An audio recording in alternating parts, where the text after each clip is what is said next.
Good morning विद्यार्थी मित्रों। Lockdown की स्थिति में આપણે યુટ્યુબના માધ્યમથી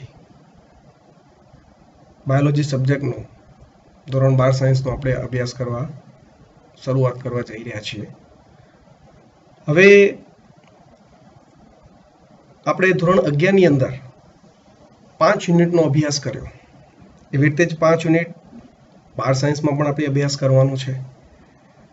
ત્યાં 1 થી 5 યુનિટ હતા, તો અહીંયા 6 થી 10 યુનિટનો આપણે અભ્યાસ છે। હવે આજે આપણે જે શરૂઆત કરવા જઈ રહ્યા છીએ મિત્રો, યુનિટ નંબર 7, જેની અંદર જનીન વિદ્યા અને ઉદ્વિકાસ। મિત્રો, આ જે યુનિટ છે એનું ખરેખર ખૂબ મહત્વ છે। બોર્ડની અંદર પણ એનું વેલ્યુ વધારે છે અને સાથે સાથે નીટમાં પણ આમાંથી ખૂબ જ વધારે એમસીક્યુ પૂછાતા હોય છે। એટલે બહુ જ સારી રીતે આ યુનિટ આપણો તૈયાર થવો જોઈએ। હવે આ યુનિટની અંદર કુલ 3 ચેપ્ટર છે, જેમાં ચેપ્ટર 5 આનુવંશિકતા અને ભિન્નતાના સિદ્ધાંતો, ચેપ્ટર 6 આનુવંશિકતાનો આણ્વીય આધાર અને ચેપ્ટર 7 કે જેની અંદર આપણે ઉદ્વિકાસનો અભ્યાસ કરીશું। તો આવા 3 ચેપ્ટરો અહીંયા આપણને ઉલ્લેખ કર્યા છે। રેડી? ઓકે, તો હવે એમાંથી ચેપ્ટર 5 જેની આજે આપણે શરૂઆત કરવા જઈ રહ્યા છીએ, આનુવંશિકતા અને ભિન્નતાના સિદ્ધાંતો, principles of inheritance and variation. મિત્રો, આનુવંશિકતા અને ભિન્નતા જેવા શબ્દો જ્યારે આવે તરત જ આપણી અંદર એક જિજ્ઞાસા, કંઈક નવું જાણવાનો એક ઈચ્છા વૃત્તિ આપણી થતી જોવા મળે છે, કારણ કે એક નવો જ એક કોન્સેપ્ટ છે।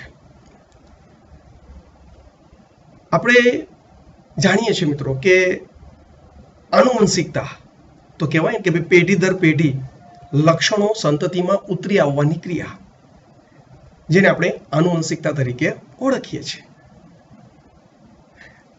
એનસીઈઆરટીના ઉદાહરણ સાથે જ આપણે જો આગળ વધીએ તો એનસીઈઆરટીમાં પણ આ જ વર્ણન આપેલું છે કે ભાઈ હાથીને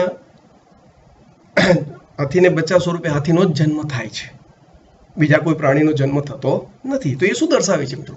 આનુવંશિકતા દર્શાવે છે। બીજું એક ઉદાહરણ લઉં મિત્રો કે ભાઈ ચકલીના ઈંડામાંથી ચકલીનું જ બચ્ચું બહાર આવે છે, બીજા કોઈ પક્ષી જેમ કે પોપટ કે બીજા કોઈ પક્ષીનું બચ્ચું બહાર આવતું નથી। તો એ જે સ્થિતિ દર્શાવે છે મિત્રો, એ આનુવંશિકતાનું સૂચન કરે છે। રેડી? એનસીઈઆરટીનું બીજું પણ ઉદાહરણ છે મિત્રો, જેમ કે હવે સિઝન એની જ છે મિત્રો કે ભાઈ આંબો। રેડી? કે ભાઈ આંબાના વૃક્ષ ઉપર જે કેરી આવે છે, એનું ફ્રૂટ જે એની અંદર બીજ છે, એનું જે ગોટલી કે ગોટલો આપણે કહીએ છીએ, તો એની અંદરથી એ જ્યારે ગોટલાને આપણે જમીનમાં વાવીએ છીએ તો એમાંથી પણ આંબાનું જ વૃક્ષ તૈયાર થતું જોવા મળે છે। તો એ શું સૂચવે છે મિત્રો? આનુવંશિકતા। તમે પેઢી દર પેઢી જે લક્ષણો જુઓ છો મિત્રો, જેમ કે મનુષ્યની જ વાત કરી લી, હોમો સેપિયન્સ સેપિયન્સ, તો મનુષ્યને સંતાનમાં આગળ બાળકો જ થતા જોવા મળે છે, તો એ આનુવંશિકતા સૂચવે છે। રેડી? પરંતુ આ જે આનુવંશિકતા છે મિત્રો, એની અંદર તમને થોડું એક ઓર પોઈન્ટ પણ જોવા મળશે, જે ચેપ્ટરના હેડિંગનો બીજો પોઈન્ટ છે વેરિએશન, ભિન્નતા। તમે જુઓ, એક જ માતા પિતાના બંને જે સંતાનો છે એની અંદર લક્ષણોમાં થોડું ઘણું તો વેરિએશન જોવા મળે જ છે। હા, એમનામાં સમાનતા પણ છે, એમના પિતૃઓને મળતા પણ આવે છે, પણ છતાં પણ એમની અંદર થોડી ઘણી વેરિએશન જોવા મળે છે। તો એ વેરિએશન છે એ મિત્રો શું છે? ભિન્નતા। ખ્યાલ આવે છે ને દરેક વિદ્યાર્થીઓને? તો એ જે ભિન્નતા જે ખરી, ધારો કે આપણે વિચારીએ કે ભાઈ એક જ માતા પિતાના 2 સંતાનો છે, જેમ કે 2 ભાઈ હોઈ શકે, ભાઈ બહેન હોઈ શકે, 2 બહેનો હોઈ શકે, તો એમાં એમના સ્વભાવની બાબતમાં, એમના રંગરૂપની બાબતમાં, એમના કદની બાબતમાં કંઈક તો આપણને વેરિએશન જોવા મળે છે। 2 એકદમ સમાન હોતા નથી, તો એ ભિન્નતા થઈ ગઈ। રેડી? પણ મનુષ્ય એટલે કે માતા પિતાના જ મોટા ભાગના લક્ષણો મળતા આવે છે, શારીરિક ને બધા જ, તો એ આનુવંશિકતા થઈ ગઈ। એટલે આપણે એમ કહી શકીએ કે આનુવંશિકતા અને ભિન્નતા એક સિક્કાની બે બાજુ સમાન છે। અચ્છા, હવે આ બંને શાખાઓ કોની છે? તો આ બંને જે શાખાઓ છે મિત્રો એ જીનેટિક્સ એટલે કે જનીન વિદ્યાની છે. હવે અમુક વિદ્યાર્થીને પાછો પ્રશ્ન થાય, સર જનીન વિદ્યા તો તમે 11મા ધોરણમાં જ્યારે આપણે અભ્યાસ કર્યો ત્યારે તો તમે એમ કહેતા કે ભાઈ પ્રાણી વિદ્યા તો કે પ્રાણીઓનો અભ્યાસ, વનસ્પતિ વિદ્યા તો કે વનસ્પતિઓનો અભ્યાસ, તો અહીંયા તો જનીન વિદ્યા છે તો કે જનીનોનો અભ્યાસ નહીં આવે. મિત્રો જે જનીનોનો જે અભ્યાસ છે ને એને જીનોમિક્સ કહે છે. શું કહે છે મિત્રો? જીનોમિક્સ. જ્યારે અહીંયા જે આપણને શબ્દ આપેલો છે એ છે મિત્રો જીનેટિક્સ છે, જનીન વિદ્યા, કે જેમાં આપણે બે શાખાઓ આનુવંશિકતા અને ભિન્નતાનો અભ્યાસ કરવાનો હોય છે. તો દરેક જણને આ વસ્તુ શબ્દો ખાસ ક્લિયર થઈ ગયા છે કે ભાઈ જનીનનો અભ્યાસ તો કે જીનોમિક્સ, પણ જ્યારે આનુવંશિકતા અને ભિન્નતાનો અભ્યાસ કરવા જઈ રહ્યા છીએ મિત્રો તો જીનેટિક્સ આવશે. બરાબર મિત્રો, એનસીઈઆરટીમાં ઉલ્લેખ નથી, પરંતુ જીનેટિક્સ શબ્દ સૌપ્રથમ વિલિયમ બેટ્સને 1906 ની અંદર એમને રજૂઆત કરેલી. રેડી? તો વિલિયમ બેટ્સને જીનેટિક્સ શબ્દ સૌપ્રથમ ઉલ્લેખ કરેલો, અને પછી આજે આપણે એની આ બે શાખાઓનો આ ચેપ્ટરની અંદર ખૂબ જ સારી રીતે આપણે અભ્યાસ કરવાનો છે. ખ્યાલ આવી ગયો દરેકને? ક્લિયર છે? તો એ વાત મિત્રો થઈ ગઈ આનુવંશિકતા અને ભિન્નતાની. હવે આ જ ટોપિક, આ જે શબ્દોનો આપણે ઉલ્લેખ કર્યો છે એને આપણે સાથે સાથે બુકના શબ્દો સાથે પણ જોતા જઈએ કે જેથી તમને લાઈન ટુ લાઈન દરેક શબ્દનો કેવી રીતે ઉલ્લેખ છે એનું પણ ક્લિયર થતું જાય. રેડી? ઓકે, તો ચલો આપણે હવે બુકમાં થોડું ધ્યાન આપીશું.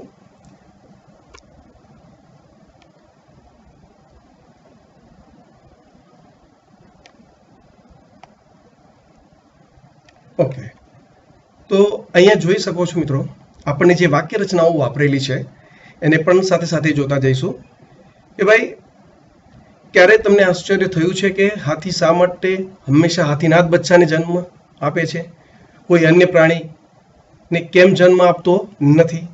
અથવા તો કેરીના ગોટલામાંથી એટલે કે એના બીજમાંથી શા માટે આંબુ જ ઉગે છે, બીજી વનસ્પતિ કેમ ઉગતી નથી?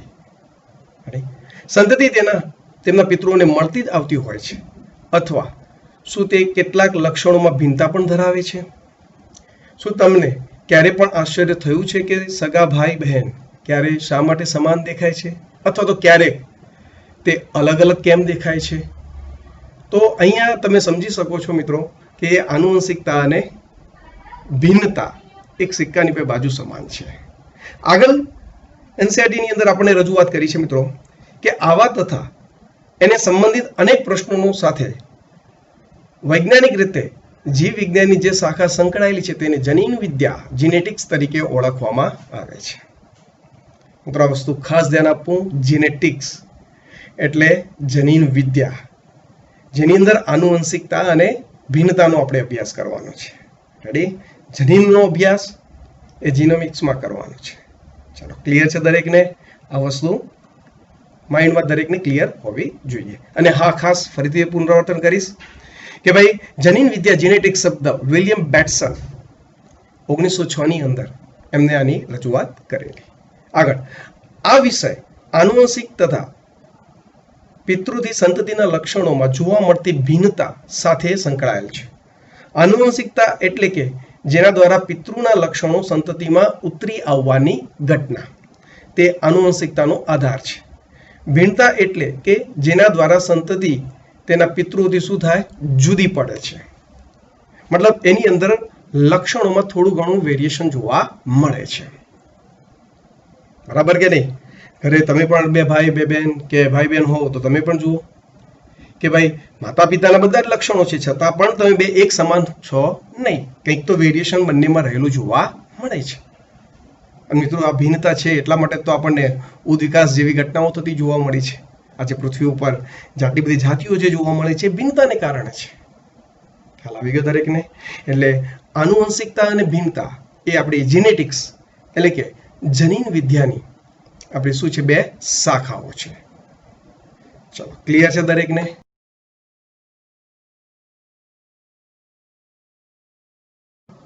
હવે આપણે ભિન્નતા વિશે ચર્ચા કરીએ મિત્રો. ભિન્નતા, વેરિએશન. હવે સીધી વસ્તુ છે કે ભિન્નતા કેવી રીતે પ્રેરાય છે એ શબ્દને આપણે સમજવો છે. તો એના માટે તમે ચેપ્ટર 1માં અલિંગી અને લિંગી પ્રજનન વિશેનો તમે અભ્યાસ કરી ગયા. હવે ઇવન ધોરણ 11માં પણ આપણે અલિંગી અને લિંગી પ્રજનન વિશે ચર્ચા કરી જ ગયા છે. તો અલિંગી પ્રજનન ને લિંગી પ્રજનનમાં ફરક શું છે? તો અલિંગી પ્રજનનમાં એક જ પિતૃ ભાગ લે અને એના ઉદાહરણ ધારો કે કલિકા સર્જન છે, દ્વિભાજન છે, બહુભાજન છે, બીજાણુ નિર્માણ છે, કે જેમાં એક પ્રકારે સમવિભાજનની જ ક્રિયા થતી હોય. એટલે આપણે એમ કહી શકીએ કે પિતૃના લક્ષણો આબેહૂબ સંતતિમાં ઉતરી આવે છે. મતલબ જે સંતતિ બની રહી છે એ તો એકબીજાની કોપી છે જ, પણ એના લક્ષણો પૂરેપૂરા એના પિતૃને મળતા આવે છે. એટલે આપણે એને એમ કહી શકીએ કે ટોટલી જનીન પ્રતિકૃતિ થતી જોવા મળે છે. તો ત્યાં તમને ભિન્નતા જોવા નહીં મળે. પરંતુ મિત્રો એનસીઈઆરટીમાં સરસ મજાનું પહેલું જ વાક્ય આપણું કે ભાઈ ભિન્નતાનું કારણ લિંગી પ્રજનનની પ્રક્રિયામાં છુપાયેલું છે. બરાબર કે નહીં? હવે લિંગી પ્રજનન માટે તો કે લિંગી પ્રજનન માટે કાં તો એક પિતૃ ભાગ લે કાં તો બે પિતૃ ભાગ લેતા હોય છે. રેડી? એક પિતૃ ભાગ લે મતલબ વનસ્પતિની અંદર શક્ય છે ને, કારણ કે દ્વિલિંગી પુષ્પ હોય તો. જ્યારે અન્ય પ્રાણીઓની વાત કરીએ મિત્રો તો નર અને માદા જે જન્યુઓનું શું કરતા હોય છે મિત્રો? નિર્માણ કરતા હોય છે. પ્રજનન કોષનું નિર્માણ કરો. જેમ કે મનુષ્યની જ વાત કરીએ તો કે શુક્રકોષ, નર શુક્રકોષનું નિર્માણ કરે છે, માદા અંડકોષનું નિર્માણ કરે છે. હવે મિત્રો આ જે પ્રજનન કોષ નિર્માણની ક્રિયાની વાત આવે તો ત્યાં તમને ધોરણ 11નું ચેપ્ટર નંબર 10 અર્ધીકરણ ખાસ યાદ આવવું જોઈએ. તો ત્યાં મિત્રો તમને યાદ હશે મિત્રો કે અર્ધીકરણ થાય એટલે પ્રજનન કોષોના નિર્માણ વખતે રંગસૂત્રોના ટુકડાઓની શું થતી હોય? અદલા બદલી થઈ શકે છે. જેના કારણે આ ભિન્નતા, આ વેરિએશન ઉત્પન્ન થતું જોવા મળે છે. અને પાછું નર અને માદા એટલે કે નર તરફથી શુક્રકોષ, માદા તરફથી અંડકોષ, નરજન્યુ માદાજન્યુ બંને જોડાય ત્યારે ફલનની ક્રિયા થાય, ફલિતાંડ બને, યુગ્મન જ બને છે. અને એમાંથી નવા બાળ સજીવનું શું થાય? નિર્માણ થાય છે. મતલબ બંને પિતૃના લક્ષણો સંતતિમાં ઉતરી આવતા હોય છે. રેડી? પાછું અર્ધીકરણના કારણે રંગસૂત્રમાં થોડા ઘણા ચેન્જીસ થયા હોય તો બધા જ પરિબળો ભેગા મળી વેરિએશન પ્રેરતા હોય છે, મતલબ કે ભિન્નતા પ્રેરતા હોય છે. હવે અહીંયા આપણે એક ઓર રજૂઆત છે મિત્રો કે આપણે જે એવું નથી કે આ જ્ઞાન વિશે મનુષ્ય પહેલાથી જાણતો નહોતો. અહીંયા સરસ મજાની એક રજૂઆત કરી છે કે 8000 થી 10000 બિફોર ક્રિસ્ટ, મતલબ કે ઈસુ ખ્રિસ્તના સમય પહેલા, જન્મ પહેલા, કે ભાઈ ત્યારથી મનુષ્ય આ આનુવંશિકતા અને ભિન્નતા વિશે જાણતો જ હતો. સારી જાતો વચ્ચે સંકરણ કરી નવી સારી જાતોનું નિર્માણ કરવું મનુષ્યની જ્ઞાન વર્ષો પહેલાથી હતું જ આ. બરાબર? પરંતુ એને જીનેટિક્સ કહેવાય કે જીનેટિક્સની શાખાઓ છે, આનુવંશિકતા અને ભિન્નતા, એ એને જ્ઞાન નહોતું. વૈજ્ઞાનિક ઢબે જાણતા નહોતા, પરંતુ એમની અંદર નોલેજ હતું કે બે સારી જાતો વચ્ચે, પિતૃઓ વચ્ચે સંકરણ કરીએ, કૃત્રિમ સંકરણ કરીએ તો એ બંનેના સારા લક્ષણો, મતલબ એ બંનેના લક્ષણો સંતતિમાં ઉતરી આવે છે. એ જ્ઞાન એમને હતું જ. અને એટલે જ મિત્રો વન્ય ગાયો જે ખરી એનું બે સારી જાતો વચ્ચેનું સંકરણ કરી પંજાબની સાહીવાલ ગાયનું નિર્માણ કરેલું છે. આવી તો મિત્રો કેટલીય વનસ્પતિ કે પ્રાણીઓ આપણા પૂર્વજો, આપણા હજારો વર્ષો પહેલા મનુષ્ય દ્વારા આ નિર્માણ કરવામાં આવેલું છે. ખ્યાલ આવે છે? એનસીઈઆરટીના વાક્ય રચનાઓ પણ આપણે સાથે સાથે જોઈશું. મેં તમને કીધું એમ કે દરેક ટોપિક ચાલશે, સાથે સાથે એનસીઈઆરટી વાક્ય રચના આપણે જોવાની જ છે. તમે જોઈ શકો છો મિત્રો અહીંયા કે ભાઈ ભિન્નતાનું કારણ લિંગી પ્રજનનની પ્રક્રિયામાં છુપાયેલું છે. એ જ્ઞાન મનુષ્યને ઈસવીસન પૂર્વે 8000 થી 10000 બીસીમાં પ્રાપ્ત થયું. તેમણે વનસ્પતિ અને પ્રાણીઓની પ્રકૃતિમાં ઉપસ્થિત વન્ય વનસ્પતિનો લાભ લીધો અને લાભદાયક લક્ષણોવાળા સજીવોની પસંદગી કરી તેમનું પ્રજનન કરાવ્યું તથા તેઓના ઈચ્છિત લક્ષણોવાળા સજીવો પ્રાપ્ત કર્યા. એક સીધી વસ્તુ છે મિત્રો, જે લાભકારક લક્ષણોવાળા સજીવ હોય એમને જ આપણે પસંદગી ઉતારીશું ને, કારણ કે જે તમારે નવી સંતતિ જોઈએ છે, સારી જોઈએ છે. કોઈ એવું તો ઈચ્છતું ના હોય કે ભાઈ ખરાબ લક્ષણો સંતતિમાં ઉતરી આવે. એ તો આપણને ફાયદો નહીં થાય, તો ઉપરથી નુકસાન થશે. બરાબર કે નહીં? કે ભાઈ ગાયની સારી જાતનું નિર્માણ કરવું છે તો કે સારું વધારે દૂધ આપે, એની રોગ પ્રતિકારક શક્તિમાં વધારો થાય, એવો જ આપણો એક પ્રયત્ન હોય. રાઈટ? તો કોઈ પણ પ્રાણી હોય, વનસ્પતિમાં પણ કે ભાઈ વનસ્પતિ પણ એવી જ આપણે તૈયાર કરવાનો પ્રયત્ન કરીશું કે જેમાં ઉત્પાદન વધારે મળે, એની ગુણવત્તા સારી હોય, એની રોગ પ્રતિકારક શક્તિ વધારે સારી હોય. તો એવા જ એક પ્રયત્નો આપણા વર્ષો પહેલા આપણા પૂર્વજો કરતા જ આવ્યા હતા. આગળ શું કહે છે જોઈએ. ઉદાહરણ તરીકે કૃત્રિમ પસંદગી અને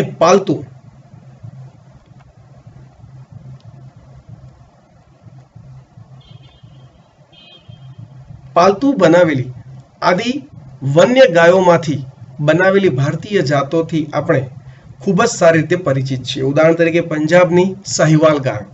આપણે એ માનવું પડશે કે આપણા પૂર્વજોને આ લક્ષણોનું વારસાગમન અને ભિન્નતાનું જ્ઞાન હતું, પરંતુ આ ઘટનાઓના વૈજ્ઞાનિક આધાર સંદર્ભે ખૂબ જ ઓછી જાણકારી હતી. ખ્યાલ આવે છે કે નહીં? એટલે એમને વૈજ્ઞાનિક ઢબ એ એમને ખ્યાલ નહોતો, બાકી એમની માહિતી, એમની પાસે એની જાણકારી તો હતી જ. ચલો, ક્લિયર છે? તો આ એક પ્રકારે એમ કહી શકીએ મિત્રો કે આપણા ચેપ્ટર જે 5 જે ખરો આનુવંશિકતા અને ભિન્નતાના સિદ્ધાંતો, એની અંદરની એક આપણે પ્રસ્તાવનાની એક ચર્ચા કરી. હવે આગળ આપણે ટોપિકની આગળ વધીએ છીએ કે ભાઈ મેન્ડલના આનુવંશિકતાના નિયમો. બરાબર? મેન્ડલના આનુવંશિકતાના નિયમો સમજીએ એ પહેલા મિત્રો, અથવા તો એની ચર્ચા કરીએ એ પહેલા આપણે આ મહાન જે વૈજ્ઞાનિક જે આપણા ખરા ગ્રેગર જોન મેન્ડલ, પૂરું નામ એમનું, એમના વિશે થોડી માહિતી આપણે પ્રાપ્ત કરી લઈએ. મિત્રો, ગ્રેગર જોન મેન્ડલ, જેમનો જન્મ 1822 અને એમનું મૃત્યુ 1884. હવે આ જે આપણા વૈજ્ઞાનિક જે ખરા, એમને ખરેખર એકચ્યુઅલી એમને જનીન વિદ્યાના પિતા તરીકે એમને ઓળખવામાં આવે છે. તો તમે સમજી શકો છો કે આવું બિરુદ એમ જ કોઈને પ્રાપ્ત થતું નથી. મિત્રો, એમને વટાણાના છોડ, જેને આપણે પાઇસમ સટાઇવમ કે પીસમ સટાઇવમ તરીકે ઓળખીએ છીએ, તો એમને વટાણાના છોડ ઉપર 7 વર્ષ સુધી પ્રયોગો કર્યા હતા. મિત્રો, એની પણ રજૂઆત અહીંયા જુઓ, એનસીઆરટીમાં આપેલી જ છે કે 1856 થી 1863 7 વર્ષ સુધી એમને વટાણાના છોડ ઉપર અભ્યાસ કર્યો હતો અને એમને આનુવંશિકતા વિશેની આપણને માહિતી આપેલી. મિત્રો, એક દુઃખદ વાત કહી શકાય કે એમને નોબેલ પારિતોષિક એનાયત કરવામાં આવ્યો, એમને એવોર્ડ બી મળ્યો, પરંતુ એ 1900માં પ્રાપ્ત થયો. એટલે તમે સમજી શકો છો કે એમના મૃત્યુ બાદ એમને આ એવોર્ડ પ્રાપ્ત થયો. ત્યાં આપણને થોડું દુઃખદ લાગે છે કે આટલી મહાન શોધ છતાં પણ એવોર્ડ મૃત્યુ બાદ પ્રાપ્ત થાય છે. મેન્ડલ જે ખરા, એમને મિત્રો એ પોતે એક ગણિતના શિક્ષક હતા અને સાથે સાથે એમને ચર્ચની અંદર પાદરી તરીકે, ફાધર તરીકેનું પણ કાર્ય કરેલું. અને એ સમય દરમિયાન જ એમને આ આનુવંશિકતાના ખ્યાલો ઉપર, મતલબ કે વટાણાના છોડ દ્વારા એમને પોતાની એક રજૂઆત કરેલી. આગળ વાત કરીએ તો મેન્ડલ એ જે એમનું કાર્ય હતું, એ કાર્ય એ વખતેના સમયમાં એક નવી એમની રજૂઆત હતી, કારણ કે પોતે ગણિતના શિક્ષક હતા. એટલે એમનું વર્ગીકરણ થોડું આંકડાકીય પ્રકારનું હતું. જે અભિગમ એ વખતેના જે વૈજ્ઞાનિકો હતા એમના માટે નવો હતો. એટલા માટે જ એમને જે કીધું ને કે એમને એવોર્ડ જે મળ્યો એ એમના મૃત્યુ બાદ મળ્યો, કારણ કે એમને જે કાર્ય તમે જોઈ શકો છો 1856 થી 1863માં પૂર્ણ કરેલું, જ્યારે એમનું મૃત્યુ 1884માં છે. તો આટલું સારું કાર્ય કરવા છતાં પણ એવોર્ડ પાછળથી મળે છે. એનું રીઝન એ જ છે કે એમનો જે અભિગમ હતો ટોટલી નવો હતો. એટલે એ વખતેના એમના જે સાથી મિત્રો હતા, આંકડાકીય એમની જે રજૂઆત હતી એમને માન્ય નહોતી. રેડી? અને સીધી વસ્તુ છે, એ વખતે મીડિયા પણ નહીં હોય કે કોઈ રજૂઆત લોકો સમક્ષ સરળતાથી થઈ જાય. હવે આપણે મિત્રો મેન્ડલની જે આ સફળતા હતી એની મેઇન રીઝન શું છે એના પર થોડી ચર્ચા કરીએ. મિત્રો, એમને જે વટાણાનો છોડ પસંદ કર્યો એ જ એમની મુખ્ય સફળતાનું મુખ્ય કારણ સાબિત થયું. તો વટાણા છોડથી એનો ફાયદો શું મળ્યો? તો કે વટાણાનો છોડ સરળતાથી ખુલ્લી જગ્યામાં ઉછેર કરી શકાતો હતો. વટાણાના છોડનું આયુષ્ય મિત્રો 2 થી 3 મહિનાનું છે.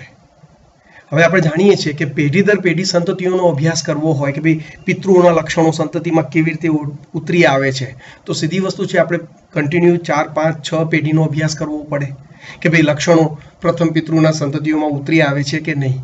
એ જાણવા માટે ઘણી બધી પેઢીઓનો આપણે અભ્યાસ કરવો પડે. હવે તમે એક સમજો, હું ઉદાહરણ તમને આપું. ધારો કે આંબાનું જ વૃક્ષ આપણે પસંદ કરીએ આનુવંશિકતાનો અભ્યાસ કરવા માટે, તો સીધી વસ્તુ છે કે ક્યારે આંબો વૃક્ષ સ્વરૂપે તૈયાર થાય, તમે એને બીજ સ્વરૂપે કે વાવો, ક્યારે એ છોડ, ક્ષુપ અને વૃક્ષ સ્વરૂપ તૈયાર થાય અને એના પછી એના ઉપર ફ્રૂટ આવે, મતલબ કે એનું ફળ આવે અને એની અંદર એનું બીજનું તૈયાર થાય અને પછી એને પાછા વાવો અને પછી એ છોડ તૈયાર થાય અને એમાં લક્ષણો જોવા મળે. મતલબ વૈજ્ઞાનિકની ઉંમર બી સાથે સાથે પૂર્ણ થઈ જાય. મતલબ એક વૈજ્ઞાનિક તો 2-3 પેઢીનો અભ્યાસ કરી જ ના શકે. તો આપણે એવો જ વનસ્પતિ છોડ કે એવો સજીવ પસંદ કરવો પડે, બરાબર, કે જેનું આયુષ્ય ટૂંકા ગાળાનું હોય. હવે ધારો કે વટાણાનો છોડ છે તો કે 2 થી 3 મહિનાનું આયુષ્ય છે એનું. તો સીધી વસ્તુ છે મિત્રો, એક જ વર્ષની અંદર આપણે એની 4-5 પેઢીઓનો શું કરી શકીએ? અભ્યાસ કરી શકીએ. એટલે આનુવંશિકતાના લક્ષણનો અભ્યાસ કરવા માટે જેટલું જે તે સજીવનું આયુષ્ય ટૂંકું હશે એટલું આપણે વધારેમાં વધારે એની પેઢીઓનો અભ્યાસ કરી શકીએ છીએ. આ જ વસ્તુ મધમાખીમાં પણ શક્ય છે, કારણ કે એનું આયુષ્ય 15 દિવસનું છે. તો એક તો મેઇન કારણ વટાણાનો છોડ પસંદ કરવાનું રીઝન આ હતું. બીજું, વટાણાના છોડને ખુલ્લી જગ્યામાં સરળતાથી ઉછેર કરી શકાય છે, એને એક્સ્ટ્રા કોઈ માવજતની જરૂર પડતી નથી. તો એ પણ એક એના માટે ફાયદાકારક સાબિત થયું. ત્રીજું પોઈન્ટ, વટાણાનો જે છોડ ખરો મિત્રો, એની અંદર જે પુષ્પ આવે છે એની અંદર પુંકેસર અને સ્ત્રી કેસર બંનેની હાજરી જોવા મળે છે. રેડી? એટલે એનું જે દ્વિલિંગી પુષ્પ જે ખરું, રેડી, એના કારણે આ વટાણાના છોડમાં સરળતાથી સ્વફલન પ્રેરી શકાતું હતું. મિત્રો, પુંકેસર અને સ્ત્રી કેસરની હાજરી તમને ખબર જ છે, આગળ ભણી ગયા છીએ આપણે. બીજું, આમાં પરફલન પણ પ્રેરી શકાતું હતું. મતલબ પુંકેસર દૂર કરી દો, સ્ત્રી કેસર ઉપર સ્ત્રી કેસરના પરાગાશન ઉપર તમારા ઈચ્છિત પરાગરજનો શું કરો? છંટકાવ કરી દો. એટલે પરપરાગનયન, કૃત્રિમ સંકરણ પણ સારી રીતે કરી શકાતું હતું. ખ્યાલ આવે છે કે નહીં? અને વટાણા છોડમાં એક સાથે ઘણા બધા બીજનું નિર્માણ થતું હતું. એટલે એક સાથે એક જ સંતતિ, મતલબ સંતતિની અંદર ઘણા બધા બીજ પ્રાપ્ત થાય, એટલે એમાં લક્ષણોમાં ઘણું બધું વેરિએશન જોવા મળી શકે. તો આ બધા પોઈન્ટ હતા કે જે એમને વટાણાનો છોડ પસંદ કરવામાં એમના માટે શું થયા? ફાયદાકારક સાબિત થયા. હા, હજુ એક મુદ્દો છે મિત્રો. યસ, વટાણાની અંદર વિરોધાભાસી લક્ષણો. વટાણાની અંદર વિરોધાભાસી, મિત્રો વટાણાની અંદર કુલ 7 વિરોધાભાસી લક્ષણ છે. મિત્રો, પુષ્પનો રંગ, પુષ્પનું સ્થાન, બીજનો રંગ, બીજનો આકાર, વનસ્પતિની ઊંચાઈ, ખ્યાલ આવે છે કે નહીં? સિંગનો આકાર, સિંગનો રંગ, આવા 7 વિરોધાભાસી એની અંદર લક્ષણો હતા. જેના કારણે આ બધા લક્ષણોને ધ્યાનમાં લઈને વારા પરથી દરેક લક્ષણ ઉપર મેન્ડલે પ્રયોગો કર્યા અને એમને લગભગ દર વખતે એક જ સરખા રિઝલ્ટ શું થયા? પ્રાપ્ત થયા. અને એ રજૂઆત એમને પછી કરી અને આજે એમને આપણે જનીન વિદ્યાના પિતા તરીકે ઓળખીએ છીએ. ખ્યાલ આવી ગયો દરેકને? ક્લિયર છે? હવે એનસીઈઆરટીની વાક્ય પ્રમાણે આપણે એનો શું કરવો છે મિત્રો? અભ્યાસ કરવો છે. ઓકે, તો આગળ વધીએ. 19મી સદીના મધ્યમાં આનુવંશિકતાને સમજવા માટે પ્રગતિ થઈ શકી. ગ્રેગર મેન્ડલે વટાણા છોડ ઉપર 7 વર્ષ સુધી સંકરણના પ્રયોગો કર્યા તથા તેના આધારે સજીવોને આનુવંશિકતાના નિયમો રજૂ કર્યા. મિત્રો, કેટલા વર્ષ સુધી? 7 વર્ષ સુધી કન્ટિન્યુ આપણે એમ કહી શકીએ કે મેન્ડલે પ્રયોગો કરતા રહ્યા અને આ બધા લક્ષણોને ધ્યાનમાં લઈને પ્રયોગો કર્યા અને આજે આપણને એનું રિઝલ્ટ મળેલું છે. મેન્ડલના આનુવંશિક સંશોધનો દરમિયાન સૌપ્રથમ આંકડાકીય પૃથક્કરણ અને ગાણિતિક તર્કનો ઉપયોગ જીવ વિજ્ઞાનની સમસ્યાઓનું સમાધાન શોધવા માટે થયો. જુઓ મિત્રો, આંકડાકીય પૃથ્થકરણ, ગાણિતિક તર્ક, કારણ કે પોતે મેથેમેટિક્સના ટીચર હતા એટલે એમના માટે એક આ સરળ હતી રજૂઆત. એટલે એમની મેથેમેટિક્સની જે પદ્ધતિ છે એમને જીવ વિજ્ઞાનની આ શાખાની જીનેટિક્સની અંદર એનો ઉપયોગ કર્યો. અને એટલે મેં તમને કીધું કે એમને એવોર્ડ લેટ મળવાનું કારણ કે એમની જે આ રજૂઆત હતી એ વખતેના એના સમકાલીન જે વૈજ્ઞાનિકો હતા એમને આ સ્વીકાર્ય ન હતું. આગળ વાત કરીએ.